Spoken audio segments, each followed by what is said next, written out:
Alright, so today we're just going to fit up this scan gauge. We bought this mainly to monitor our automatic temperatures when towing the caravan and work trailer. So yeah, let's get stuck into it. So we have PX2 Ranger. OBD 2 port is just on the driver's side in the little fuse box here.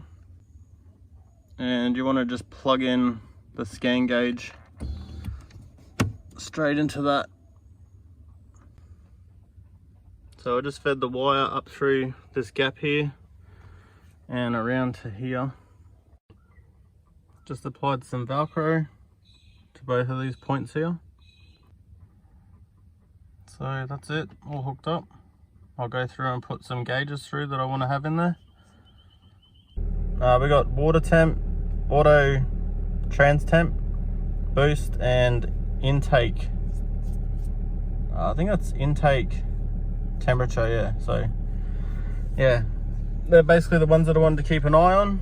The water temp would be another good one because yeah, the dashboard's got an analog display. It doesn't really give you too much information. It'll just tell you whether it's hot or cold. Like yeah, this will be a lot better to keep an eye on this and this one over here for when we're towing. So yeah, basically really simple install, but it's awesome bit of kit just to have. So yeah, there you have it. One more thing marked off the list. Next week it's going in and getting a lot of work done performance wise, so I'll keep you updated with that as well.